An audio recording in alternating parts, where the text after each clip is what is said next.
자, 오늘 하나님 말씀은 사도행전에서 보겠습니다. 사도행전 19장 21절부터 41절까지 말씀입니다. 사도행전 19장 21절부터 41절까지 말씀. 자, 지금 우리가 한 목소리로 읽을 부분은요, 21절, 22절 이렇게 두 절만 한 목소리로 읽도록 하겠습니다. 자, 같이 읽습니다.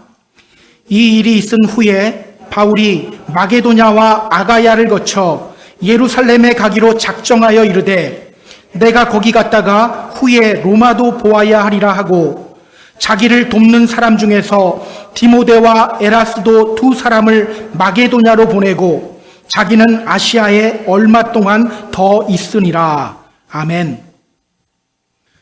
자, 지금 바울은 에베소에 있습니다. 이곳 에베소에서 하나님의 일하심을 경험하고 있어요. 바울이 에베소 회당에서 말씀을 전하자 마음이 굳어서 딱딱하게 된 사람들이 바울을 공격하기 시작했어요. 그러나 바울은 포기하지 않았습니다. 회당을 나와서 두란노 서원으로 갔어요. 거기서 계속해서 말씀을 사람들에게 가르쳤습니다. 그러자 놀라운 일이 일어나기 시작했죠. 성경은 이렇게 말합니다. 2해 동안 이같이 하니 아시아에 사는 자는 유대인이나 헬라인이나 다 주의 말씀을 듣더라. 그가 포기하지 않았을 때 더 많은 사람들이 복음의 말씀을 듣게 됩니다. 또 성경은 이렇게 말해요. 하나님이 바울의 손으로 놀라운 능력을 행하게 하시니 심지어 사람들이 바울의 손에서 손수건이나 앞치마를 가져다가 병든 사람에게 얹으면 그 병이 떠나고 악귀도 나가더라. 하나님이 바울의 손으로 놀라운 능력을 행하게 하셨어요. 바울이 안수를 하면 병이 낫고 귀신이 나갑니다. 심지어는요, 그의 손수건이나 앞치마를 가져다가 병든 사람이나 또 귀신 들린 사람에게 얹으면 병이 낫고 귀신이 나가요. 그걸 보며 더 많은 사람들이 주님을 믿게 되죠. 바울이 포기하지 않고 나아갈 때 하나님이 이렇게 일하신 겁니다. 지난주에 이어서 다시 한번 말씀드립니다. 주님의 일이라면 포기하지 마세요. 포기하지 않으면 내가 일하는 게 아니라 주님이 일하시기 시작합니다. 우리는 더 큰 하나님의 역사를 볼 수 있게 됩니다. 자, 이렇게 바울을 통해 능력이 나타나자 예수님의 이름만 도용하는 사람들이 생겨났죠. 예수님을 믿지 않은 채 그냥 예수님의 이름만 외치는 사람들이 생겨났어요. 그 중에는 스게와라는 사람의 7 아들들도 있었는데요. 그들이 귀신 들린 사람을 향해 이렇게 외쳐요. 내가 바울이 전파하는 예수 이름으로 명한다. 귀신아, 나가라! 그러자 어떤 일이 일어났죠? 귀신이 이렇게 말했어요. 야, 내가 예수도 알고 바울도 아는데 너는 도대체 누구냐? 그리고는 그들에게 달려들어 머리채를 쥐어뜯고 옷을 찢어버렸어요. 다시 한번 말씀드립니다. 여러분, 예수님의 이름만 도용하면 안 돼요. 처음에는 조금 먹히는 것 같아도 결국은 다 드러납니다. 우리는요, 정말 주님을 믿어야 돼요. 단지 종교적 카타르시스를 누리는 것이 믿음이라고 생각하는데요. 그게 믿음이 아니에요. 믿음의 사람은요, 회개하며 말씀에 굴복하는 삶을 살아갑니다. 자, 이 사건으로 인해서요, 에베소 사람들이 긴장하기 시작했어요. 예수님의 이름만 이용하지 않고 진정으로 주님을 높이기 시작했습니다. 많은 믿는 사람들이 자신의 죄를 회개하기 시작해요. 믿지 않는 사람들이 회개하는 것이 아니라 성경은 믿는 사람들이 회개하기 시작했다고 말합니다. 마술사들은요, 마술책을 불살라버렸어요. 그리고 성경은 이렇게 말해요. 이와 같이 주의 말씀이 힘이 있어 흥왕하여 세력을 얻으니라. 이와 같이 주의 말씀이 힘이 있어 흥왕하여 세력을 얻었다. 오늘 본문은요, 그 후에 에베소에서 일어났던 일을 다루고 있습니다. 자, 오늘 본문을 통해서 성경이 우리에게 전하는 메시지는 과연 무엇일까요? 본문을 보면서 함께 확인해 보도록 하겠습니다. 자, 본문으로 들어갑니다. 21절, 22절. 자, 같이 읽습니다. 이 일이 있은 후에 바울이 마게도냐와 아가야를 거쳐 예루살렘에 가기로 작정하여 이르되 내가 거기 갔다가 후에 로마도 보아야 하리라 하고 자기를 돕는 사람 중에서 디모데와 에라스도 두 사람을 마게도냐로 보내고 자기는 아시아에 얼마 동안 더 있으니라. 이 일이 있은 후에 언제를 가리킬까요? 바울은요, 포기하지 않고 말씀을 전하며 나아갈 때 하나님의 일하심을 경험했죠. 주님의 말씀이 힘을 얻어서 에베소에서 세력을 얻는 것을 보았어요. 바로 그 후입니다. 자, 이때 바울이 어떤 결심을 해요. 어떤 결심을 하죠? 성경이 이렇게 말하죠. 바울이 마게도냐와 아가야를 거쳐 예루살렘에 가기로 작정했다.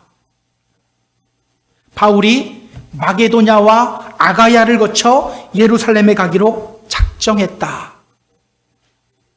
그는요, 마게도냐와 아가야를 거쳐서 예루살렘에 가기로 작정합니다.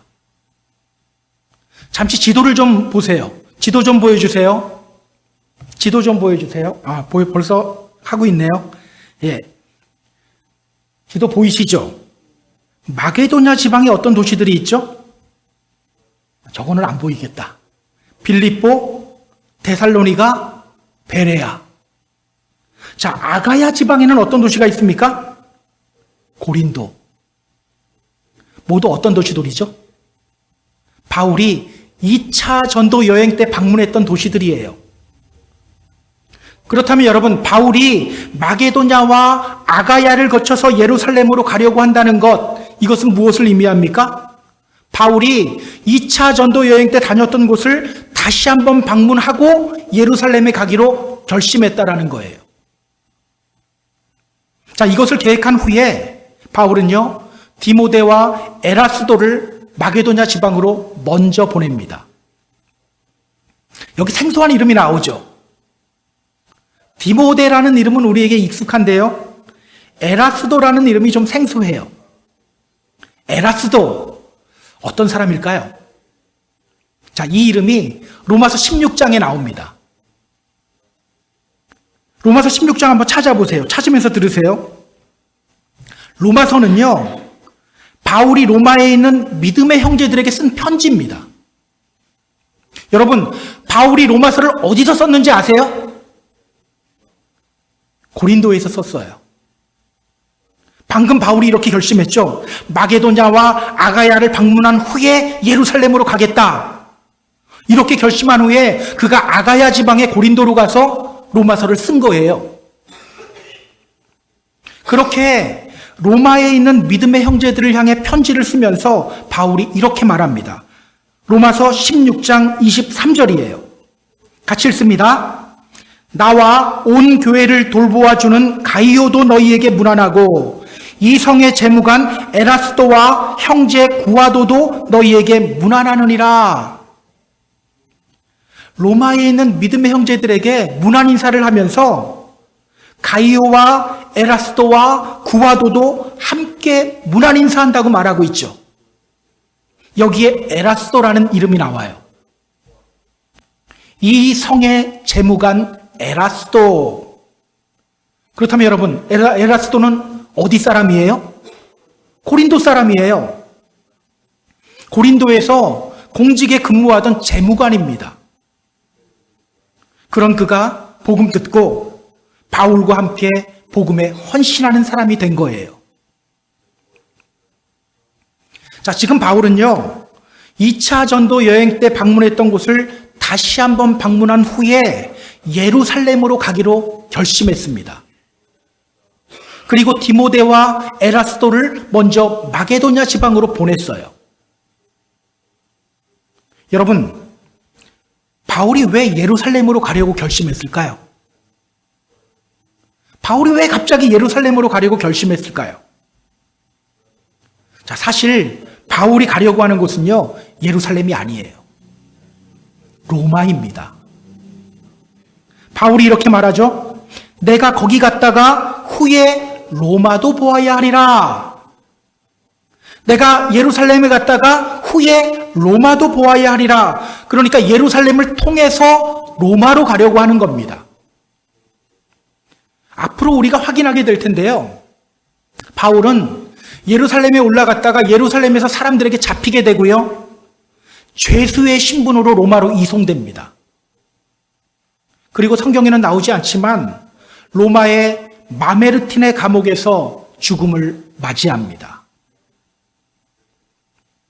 그렇다면 여러분, 그는 왜 로마로 가려고 하는 걸까요?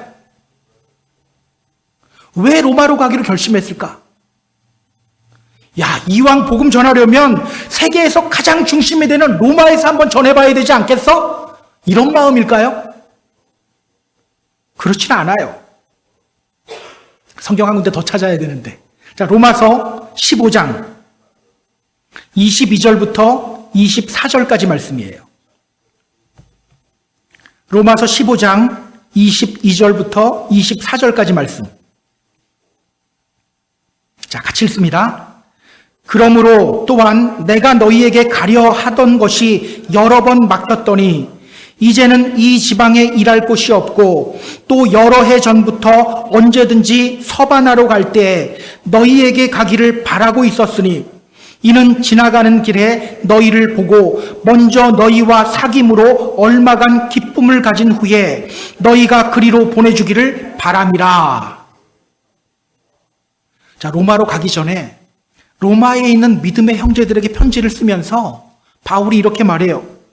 서바나로 갈 때에 너희에게 가기를 바라고 있었다. 서바나로 갈 때에 너희에게 가기를 바라고 있다. 그러니까 바울의 최종 목적지는요, 로마도 아니었던 거예요. 최종 목적지가 어디입니까? 서바나. 로마 역시 서바나를 가기 위해 잠시 들리는 장소일 뿐이에요. 서바나가 어디죠? 오늘날의 스페인입니다. 당시 사람들은요, 스페인을 땅 끝이라고 여겼어요. 서바나 하면 땅 끝으로 사람들이 알아들었어요. 그렇다면 여러분, 바울이 로마로 가기로 결심한 이유가 뭡니까?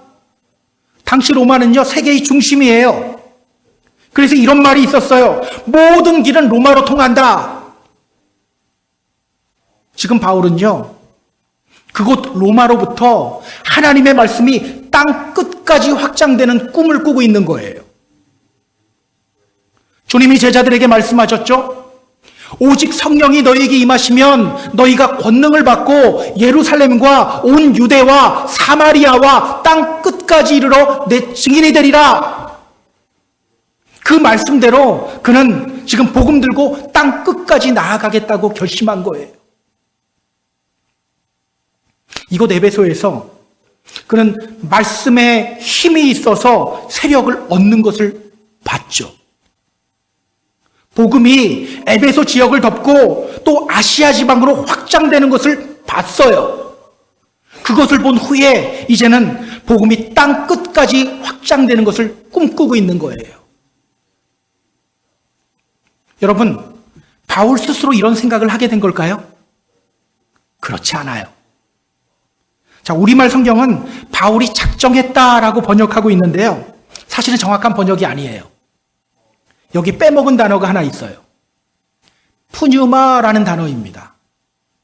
푸뉴마, 성령이라는 뜻이에요. 그래서 원래는 이렇게 번역해야 합니다. He decided in the Spirit. 그가 성령 안에서 작정했다. 그가 성령 안에서 작정했다. 그러니까요, 바울 스스로 이 꿈을 꾼 게 아니에요. 성령님이 그에게 주신 마음을 품은 거예요. 사도행전 23장 11절을 보면요, 그것이 더 분명해집니다. 성경 찾아보세요. 사도행전 23장 11절. 자, 주님이 바울에게 로마로 가야 할 것을 명령하시는 장면입니다. 자, 사도행전 23장 11절. 찾으신 분들 같이 읽습니다. 그날 밤에 주께서 바울 곁에 서서 이르시되 담대하라, 내가 예루살렘에서 나의 일을 증언한 것 같이 로마에서도 증언하여야 하리라 하시니라. 주님이 환상 중에 그에게 말씀하시죠. 너가 예루살렘에서 나의 일을 증언한 것처럼 로마에서도 증언하여야 하리라. 단순히 그가 한 결심이 아니죠. 성령님이 그에게 주신 마음이에요. 기억하시기 바랍니다. 이 모습이 바로 말씀에 붙들려 살아가는 사람들의 모습이에요. 말씀에 붙들려 살아가는 사람들은요, 말씀의 능력을 경험하게 됩니다. 그리고 그 말씀의 능력이 온 세계를 뒤덮는 꿈을 꾸기 시작해요. 성령님이 그 꿈을 꾸게 해주십니다. 저는요, 오늘 이러한 바울의 모습이 우리에게도 도전이 되었으면 좋겠습니다. 여러분, 오늘이 1월 14일이죠. 1월 둘째 주죠. 8년 전에 저희가 여기서 처음 예배드렸던 거 아세요? 오늘이 교회 생일이에요. 다 모르고 계셨구나. 다 알고 계셨구나. 저만 모른다고 생각했구나. 여러분, 하나님이 우리 교회를 이곳에 세우신 이유와 목적이 뭡니까? 우리끼리 좀 사이좋게 지내라. 그래서 이 교회 세우셨나요? 한국이라는 고향을 떠나서 살아가는 사람들끼리 그래도 서로 좀 만나서 위로하고 서로 도우며 살아야지. 이래서 교회 세우셨나요? 그러려면 한인회관 있잖아요. 한인회 회장님도 우리 교회에 있잖아요. 물론 교회는요, 서로 위로하고 사랑이 있어야 하는 곳이에요. 그러나 그것이 교회의 주된 목적은 아닙니다. 교회의 주된 목적은요, 복음 전파예요. 복음 전파. 안타깝게도요, 많은 교회들이 이 교회의 존재 이유를 잊어버렸어요. 단순히 교회 건물 높게 세우고 양적으로 부흥되는 꿈만 꾸고 있어요. 여러분, 그렇게 해서 교회가 양적으로 부흥되면 좋을 것 같으세요? 조금은 좋을 것 같기는 해요. 근데 여러분, 결국 손해는요, 우리가 짊어져야 돼요. 왜인 줄 아세요?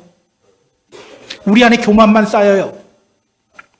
하나님의 능력을 보지 못하고 내가 한 것으로, 나의 헌신 때문에 이루어진 것이라고 착각하게 됩니다. 저는요, 오늘 우리가 바울과 같은 꿈을 꿨으면 좋겠어요. 말씀에 붙잡힌 삶을 살아가면 이런 꿈을 꿉니다. 성령님이 품게 해주셔요. 우리의 가정이 변화되고, 우리의 믿음의 공동체가 말씀으로 변화되고, 더 나아가 이 지역과 세상이 말씀으로 변화되는 꿈을 꾸는 저와 여러분이 되었으면 좋겠어요. 여러분, 하나님이 반드시 이루십니다.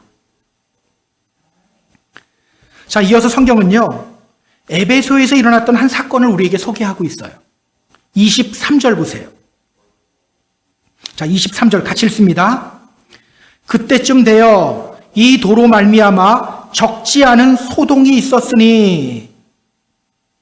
그때쯤 되어, 이때는 또 언제일까요? 그때쯤 되어. 지금 에베소에서는요, 주님의 말씀이 큰 세력을 얻고 있어요.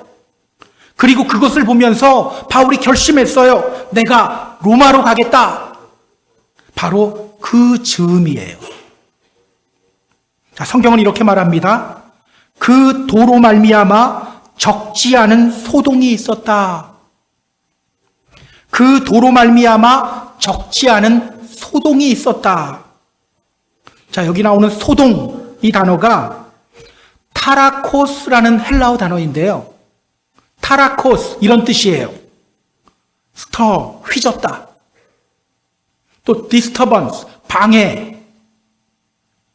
그러니까 타라코스 이 말은요, 물이 잘 흐르고 있는데 그 물을 확 휘저어서 물의 흐름을 방해하는 행위예요. 그렇다면 여러분, 이 소동은 어떤 소동일까요? 지금 에베소 안에 말씀이 큰 힘을 얻고 있죠. 그 흐름을 방해하는 소동이었다라는 겁니다. 자, 누가 그 소동을 주동하는지 한번 볼까요? 24절입니다. 자, 24절 같이 읽습니다. 즉 데메드리오라 하는 어떤 은장색이 은으로 아데미의 신상 모형을 만들어 직공들에게 적지 않은 벌이를 하게 하더니, 이 소동을 주동한 사람은요, 데메드리오라는 사람입니다. 그는요, 은장색이에요. 은장색이란 은을 세공하는 사람이에요. 이곳 에베소는요, 아데미 여신을 숭배하는 곳입니다. 여러분, 아데미 신상이 어떻게 생겼는지 보여드릴까요? 사진 좀 보여주세요. 예. 이상하게 생긴 게 아니라 요상하게 생겼죠. 가슴이 24개나 달려 있어요. 그래서 다산의 신이에요. The Goddess of Childbirth. 다산의 신이에요. 이 데메드리오라는 사람은요, 은으로 이 아데미 여신의 모형을 만드는 사람이에요. 많은 직원들 데리고 있는 걸로 봐서 꽤 사업을 크게 하는 사람이었던 것 같아요. 자, 그가 사람들을 어떻게 선동하는지 볼까요? 25절부터 27절까지 말씀입니다. 25절부터 27절 같이 읽습니다. 그가 그 직공들과 그러한 영업하는 자들을 모아 이르되, 여러분도 알거니와 우리의 풍족한 생활이 이 생업에 있는데, 이 바울이 에베소뿐 아니라 거의 전 아시아를 통하여 수많은 사람을 권유하여 말하되, 사람의 손으로 만든 것들은 신이 아니라 하니 이는 그대들도 보고 들은 것이라. 우리의 이 영업이 천하여질 위험이 있을 뿐 아니라 큰 여신 아데미의 신전도 무시당하게 되고 온 아시아와 천하가 위하는 그의 위엄도 떨어질까 하노라 하더라. 그는요, 자기처럼 에베소에서 아데미 여신의 신상을 만들어 파는 사람들을 다 불러 모읍니다. 그리고 그들에게 이렇게 말해요. 여러분도 알다시피 우리는 아데미 신상을 만들어 매우 풍족한 생활을 하고 있었습니다. 그런데 저 바울이 다 망쳐놓고 있습니다. 사람의 손으로 만든 것들 신이 아니라고 합니다. 여러분도 들었죠? 바울이 우리의 사업 다 망쳐놓고 있습니다. 여러분, 지금 그가 사람들을 선동해서 복음의 흐름을 방해하려고 하는 이유가 뭡니까? 정말 아데미 여신을 섬기는데 진심이었기 때문이었나요? 아니죠. 자기 사업 때문이었어요. 자기 사업 때문에. 이곳 에베소에는요, 아데미 신상을 보러 찾아오는 사람들이 많았어요. 그런데 이곳 에베소 안에서 지금 하나님의 말씀이 힘을 얻었어요. 마술사들은 마술책을 불사르고 있어요. 하나님을 믿기 시작해요. 아데미 신상을 사는 사람들이 늘었을까요? 줄었을까요? 당연히 줄죠. 때문에 그는 이렇게 사람들을 선동해서 복음의 흐름을 방해하려고 하고 있는 거예요. 아데미 여신에게 진심이었기 때문이 아니라 자기 사업에 진심이었기 때문이에요. 자, 그 소동이 어떻게 일어나는지 우리 확인해 볼게요. 28절부터 31절까지 말씀이에요. 자, 28절부터 31절 같이 읽습니다. 그들이 이 말을 듣고 분노가 가득하여 외쳐 이르되, 크다 에베소 사람의 아데미여 하니 온 시내가 요란하여 바울과 같이 다니는 마게도냐 사람 가이오와 아리스다고를 붙들어 일제히 연극장으로 달려 들어가는지라. 바울이 백성 가운데로 들어가고자 하나 제자들이 말리고, 또 아시아 관리 중에 바울의 친구된 어떤 이들이 그에게 통지하여 연극장에 들어가지 말라 권하더라. 자, 선동된 사람들이 이렇게 외치기 시작합니다. 크다! 에베소 사람의 아데미여! 크다! 에베소 사람의 아데미여! 조금 전까지만 해도 말씀이 세력을 얻던 이 에베소 시내에 갑자기 이 소리로 들썩거리기 시작하는 거예요. 크다! 에베소 사람의 아데미여! 예수가 최고라고? 아니다! 아데미가 최고다! 아데미가 더 크다! 이 소리가 울리기 시작하는 거예요. 흥분한 그들은요, 바울과 함께 다니는 가이오와 아리스다고를 붙잡습니다. 가이오와 아리스다고, 이 사람들은 어떤 사람들일까요? 잠시 사도행전 20장 4절 보세요. 아시아까지 함께 가는 자는 베레아 사람 브로의 아들 소바더와 데살로니가 사람 아리스다고와 세군도와 더베 사람 가이오와 및 디모데와 아시아 사람 두기고와 드로비모라. 바울과 함께 아시아로 간 사람들을 소개하는 부분인데요. 여기에 가이오라는 이름도 나오고 또 아리스다고라는 이름도 나오죠. 자, 가이오는 어디 출신입니까? 더베 출신이에요. 디모데와 같은 지역 출신이에요. 아리스다고는 어디 출신입니까? 데살로니가. 그러니까 그들은요, 바울이 전한 복음 듣고 복음에 헌신하기 위해 바울과 함께 다니던 사람들이에요. 흥분한 사람들은요, 그 가이오와 아리스다고를 붙잡아서 연극장으로 달려들어가요. 그리고 그 연극장에서 계속해서 외쳐요. 크다! 에베소 사람의 아데미여! 예수가 최고라고? 아니다! 아데미가 더 크다! 아데미가 최고다! 외치는 거예요. 자, 그들이 그렇게 들어가 외쳤던 연극장이요, 지금도 남아 있어요. 사진 보여드릴까요? 사진 좀 보여주세요. 예. 저 원형극장이 바로 오늘 본문에 나오는 연극장입니다. 매우 큰 원형극장이에요. 동시에 2만 명을 수용할 수 있는 극장이에요. 우리 다운타운에도 생거 시어러라고 있거든요. 거기 좌석이 1640석밖에 안 돼요. 여기는 2만 석이에요. 바로 이곳에서 그들은 가이오와 아리스다고를 붙잡고 이렇게 외치고 있는 거예요. 크다! 에베소의 아데미여! 그리스도가 크다고? 아니다! 아데미가 훨씬 크다! 아데미가 최고다! 이때 이 상황이 좀 심각했던 것 같아요. 가이오와 아리스다고가 붙잡혔다는 소식 들은 바울이 그 극장 안으로 달려 들어가려고 했어요. 근데 제자들이 말려요. 들어가면 큰일 납니다. 에베소에 있는 관리 중에서도 복음을 받아들인 사람들, 그들이 바울을 말려요. 여러분, 지금 에베소에서 벌어지고 있는 이 소동을 우리가 한번 머릿속에 그려보세요. 원형 경기장으로부터 이 소리가 울려 퍼지고 있어요. 크다! 에베소 사람의 아데미여! 그리스도가 크다고? 무슨 소리? 아데미가 훨씬 크다! 아데미가 훨씬 위대하다! 이 소리가 저 원형극장 밖으로 울려 퍼지면서 에베소 시내 안에 가득하고 있어요. 마치 오늘 세상 같지 않나요? 우리가 주님이 최고라고 외칠 때마다 세상은 더 큰 소리로 외쳐요. 아니다! 돈이 최고다! 아니다! 사람이 최고다!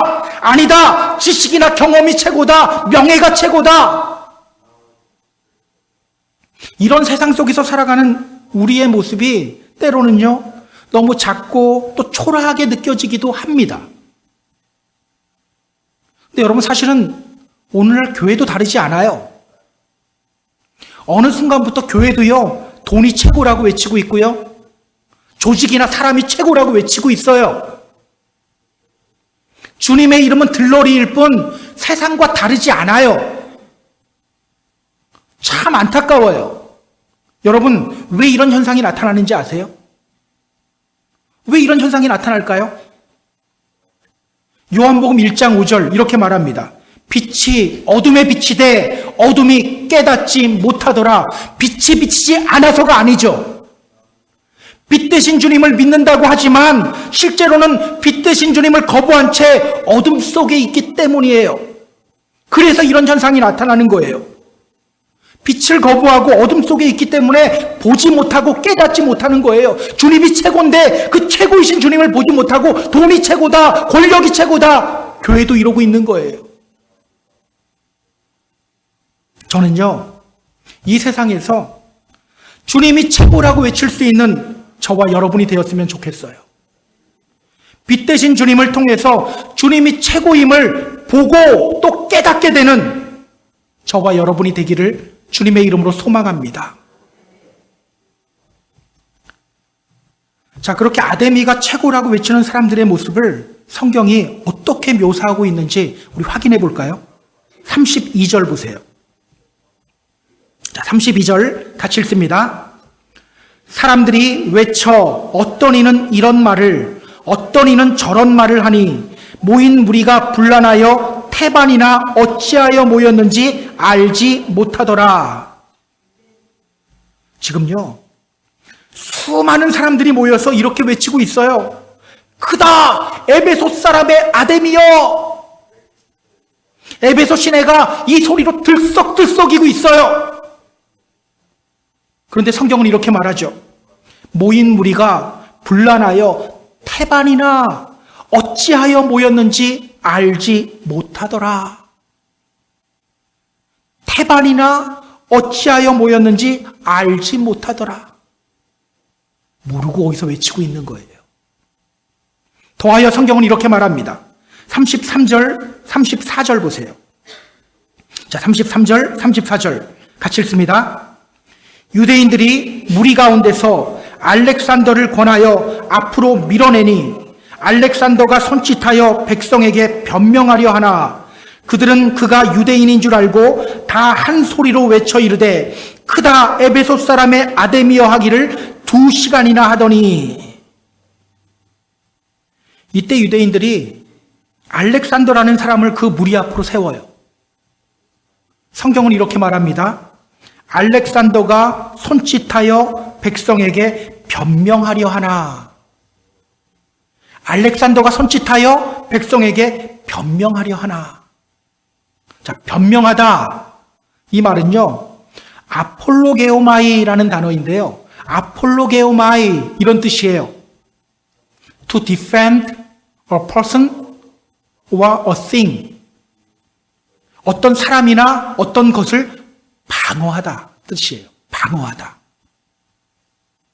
그렇다면 여러분, 유대인들이 알렉산더를 그 무리 앞에 세운 이유가 뭡니까? 자신들을 방어하기 위해서예요.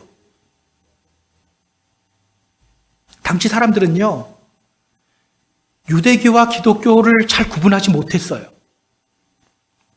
예전에 우리가 확인한 것이 있어요. 로마의 글라우디오 황제가 이런 칙령 내렸었죠. 로마에 있는 유대인들 다 로마 떠나라. 그래서 브리스길라와 아굴라가 고린도로 왔던 거였잖아요. 원래 황제는요, 기독교인 내쫓으려고 이 명령했던 거예요. 그런데 그들 눈에 유대교나 기독교나 그냥 똑같이 보였던 거예요. 그래서 유대인들을 추방한 거예요. 지금 사람들이 예수 믿는 사람들을 반대해서 소동 일으키고 있죠. 근데 유대인들은 지금 불안한 거예요. 아, 괜히 불똥이 우리에게 튀는 거 아니야? 이런 생각이 들어요. 때문에 그들은 알렉산더를 사람들 앞에 세워서 자신들을 방어하려고 하는 거예요. 아마도 알렉산더 통해서 이 말 하고 싶었을 거예요. 여러분, 우리 유대인들은 저 예수쟁이들과는 다른 사람들입니다. 이 말 하고 싶었을 거예요. 자, 그런데 거기 모인 사람들이 어떻게 반응합니까? 성경은 이렇게 말해요. 그들은 그가 유대인인 줄 알고 다 한 소리로 외쳐 이르되 크다 에베소 사람의 아데미여 하기를 2시간이나 하더니. 그들은요, 알렉산더를 향해서 자, 저 유대인이다. 그러고서는 다 같이 한 목소리로 또 외쳐요. 크다 에베소 사람의 아데미여. 이렇게 2시간 동안 목이 터져라 큰 소리로 외쳐요. 여러분, 지금 이 사람들의 상태가 어떤 상태입니까? 지금 뭐가 뭔지도 모르는 상태예요. 옆 사람들 따라서 같이 외쳐요. 아데미가 크다고 외치고 있지만 자신이 왜 그 자리에 있는지, 자신이 왜 외치고 있는지도 몰라요. 어둠에 있기 때문이에요. 어둠에 있기 때문에 보지 못하고 깨닫지 못하는 거예요. 혹시 오늘 우리 중에도 이렇게 살아가고 있는 분 있나요? 뭐가 뭔지도 모른 채 그냥 휩쓸려가는 분들 있나요? 빛 대신 주님 앞에서 우리의 눈이 또 귀가 열리게 되는 역사가 일어나게 되기를 주님의 이름으로 소망합니다. 열려야 돼요. 주님을 봐야 돼요. 여러분, 지금 에베소에서 일어나고 있는 이 상황은요, 복음의 흐름에 찬물을 끼얹은 사건이에요. 복음의 흐름을 크게 방해하는 사건이에요. 자, 이 소동이 결국 어떻게 되는지 우리 성경을 확인해 볼게요. 35절부터 41절까지 말씀이에요. 35절부터 41절. 자, 우리 같이 읽습니다. 서기장이 무리를 진정시키고 이르되, 에베소 사람들아, 에베소시가 큰 아데미와 제우스에게서 내려온 우상의 신전지기가 된 줄을 누가 알지 못하겠느냐? 이 일이 그렇지 않다 할 수 없으니 너희가 가만히 있어서 무엇이든지 경솔히 아니하여야 하리라. 신전의 물건을 도둑질하지도 아니하였고 우리 여신을 비방하지도 아니한 이 사람들을 너희가 붙잡아 왔으니, 만일 데메드리오와 그와 함께 있는 직공들이 누구에게 고발할 것이 있으면 재판날도 있고 총독들도 있으니 피차 고소할 것이요, 만일 그 외에 무엇을 원하면 정식으로 민회에서 결정할지라. 오늘 아무 까닭도 없는 이 일에 우리가 소요 사건으로 책망받을 위험이 있고 우리는 이 불법 집회에 관하여 보고할 자료가 없다 하고 이에 그 모임을 흩어지게 하니라. 에베소의 서기장이 그들을 진정시키죠. 진정시키면 이렇게 말해요. 야, 아데미가 크다는 거 누가 모르냐? 귀 따가워 죽겠는데 또 몰라 누가? 그런데 너희가 붙잡은 그 사람들 신전의 물건을 도둑질하지도 않았고 아데미 여신 비방하지도 않았어. 그리고 그 집회를 뭘로 간주하냐면 불법 집회로 간주해버려요. 폭동으로 간주해버려요. 여러분, 이 사람은요, 예수 믿는 사람이 아니에요. 아마도 그 역시 아데미를 섬기는 사람이었을 거예요. 그런 그가 이 소동을 불법 집회로 간주합니다. 가이오와 아리스다고를 풀어주게 만들어요. 여러분, 고린도에서도 이와 비슷한 일이 있지 않았나요? 이렇게 까맣게 잊어버린 얼굴 표정을 하시면 곤란한데, 고린도에서도 똑같은 일이 있었어요. 하나님은요, 믿지 않는 아가야 총독 갈리오를 통해서 베드로를 풀어줬죠. 이곳 에베소에서도 똑같은 일이 일어나고 있는 거예요. 그렇다면 여러분, 누가 했다는 거예요? 하나님이 하셨다는 거예요. 여러분, 복음은요, 기차와 같아요. 아무리 개들이 옆에서 지저대도 복음은 묵직하게 자기 갈 길을 가요. 지금 하나님은요, 이 사건을 통해서 바울에게 이걸 알려주고 있는 거예요. 이것이 바로 말씀의 힘이야. 어느 누구도 복음을 방해할 수 없어. 너 지금 땅끝까지 가기로 결심했지? 너 땅끝까지 그냥 복음 들고 가면 되는 거야. 바울도 깨달았을 거예요. 아, 어느 누구도 복음의 전진을 막을 수 없구나. 이 깨달음이 그에게 엄청난 힘을 줘요. 이 깨달음 때문에 그는요, 묵묵히 예루살렘을 향해 올라갑니다. 지금 예루살렘에는요, 바울을 죽이려고 하는 사람들이 많아요. 나중에 우리가 보겠지만 바울 죽이지 않으면 먹지도 않겠다고 이런 사람들도 있었어요. 왜냐? 그들 입장에서는 바울이 배신자거든요. 그런데 바울은요, 묵묵히 예루살렘을 향해 올라가요. 또 우리가 뒷부분에서 확인하게 될 텐데요. 믿음의 형제들이 바울을 말려요. 예루살렘에 올라가지 마세요. 거기 가면 큰일 납니다. 심지어는요, 바울과 함께하는 동력자들도 울면서 바울을 말려요. 예루살렘에 올라가지 마세요. 그러나 그는 끝까지 예루살렘을 향해 올라갑니다. 그리고 그곳으로부터 로마로 가요. 자, 이제 말씀을 정리할게요. 사랑하는 펜사콜라 한인교회 성도 여러분, 지금까지 여러분은 어떤 꿈을 꾸어오고 계셨습니까? 어떤 꿈을 꾸고 계셨습니까? 이제부터는 복음이 땅끝을 향해 나아가는 것을 꿈꾸는 저와 여러분이 되었으면 좋겠어요. 빛되신 주님을 진정으로 믿고 말씀에 붙잡힌 삶을 살아가면 이러한 꿈을 꾸게 됩니다. 성령님이 이러한 꿈을 꾸게 만들어 주십니다. 우리가 이런 꿈을 꿀 때 주님이 우리의 가정을 말씀으로 변화시킬 거예요. 우리의 믿음의 공동체를 또 말씀으로 변화시킬 겁니다. 더 나아가 온 세상이 복음을 받아들이고 말씀으로 변화되는 역사가 일어나게 될 겁니다. 어떤 것도요, 복음의 전진을 방해할 수 없어요. 이것을 믿으며 이번 한 주간도 말씀에 붙잡힌 삶을 살아가는 저와 여러분이 되었으면 좋겠습니다. 그렇게 주님의 기쁨이 되고 믿음의 승리를 이루시는 저와 여러분 다 되기를 주님의 이름으로 축복합니다. 축복합니다.